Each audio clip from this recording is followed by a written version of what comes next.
Verdant Isle Port Partners are made up of Royal Caribbean, Carnival Cruise Lines, Orion Marine Group, and McAlpine Cayman.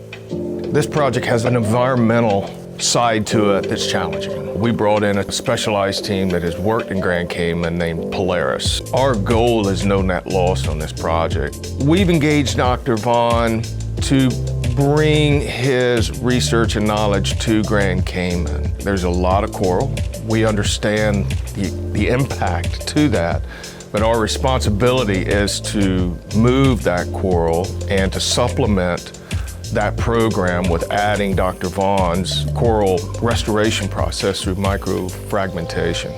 In 1975, I came to Grand Cayman for a couple of months doing a special independent study of the corals and the seagrasses and the seaweeds around the island. And I learned at that time how beautiful the coral reefs were of that place and what a special place it is. So 45 years later, here I am coming back and trying to help those coral reefs. Well, some of the biggest questions people had is, can we do this at scale? And so we looked to start a project that was plant 1 million corals. Not only is it basically a good idea, it's our mission, it's our vision, and as I like to say sometimes, it's the recipe. Not only do we make many pieces, but each piece grows back to size in record time, which is very unusual. Our skin does not grow very fast, but as all of us growing up has fallen and maybe taken a coin-sized piece of skin off of our knee or our elbow as we were learning to ride a bicycle or learn to skateboard, that skin grows back and heals over in just a couple weeks and then stops.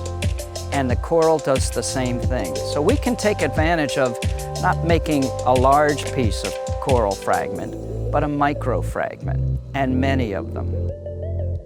What's great about the microfragmentation technique and some of the other coral reskinning things that we do is we're able to see this actively happen before our very eyes. We can see it happen in a matter of months with each coral that we cut and plant.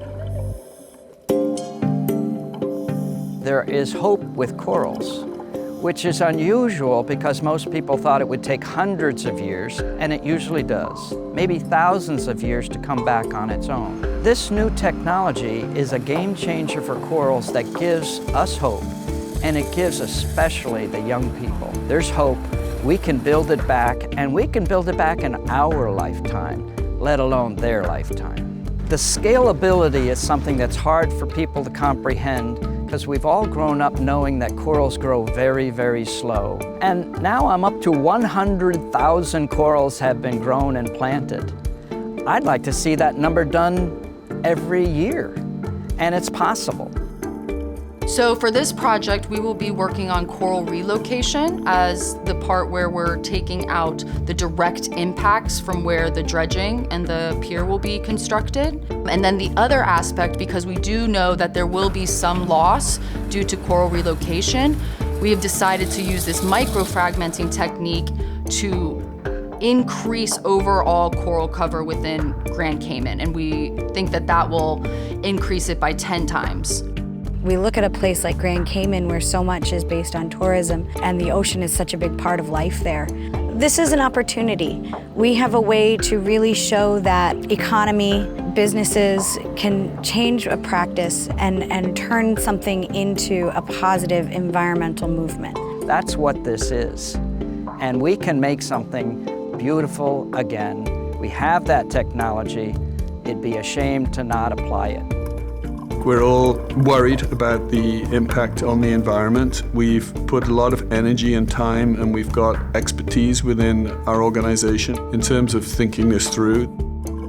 So it's something that seeing is believing, and everybody that has visited where we've planted or where we're growing them becomes a believer and wants to be involved. I hope to see Grand Cayman be looked at as the coral capital of the Caribbean. This project really is about, in many ways, changing the model from an old model that's been in place for decades. Ships coming to a destination, tenders coming out to the ships, long process to debark. 1.8 million cruise tourists coming into fundamentally a model that was created 100 years ago. This project is about modernization and creating an adequate facility that allows the arrival of those tourists to come in an efficient way. There does have to be relocation, and we're working with a group led by Dr. Vaughan, who's been at the forefront of advancing the coral microfragmenting planting technology. And Dr. Vaughan will be working with our teams to ensure that we are planting through this microfragmenting coral, and our intention is to replace 10 times the coral that we've removed to create the facility.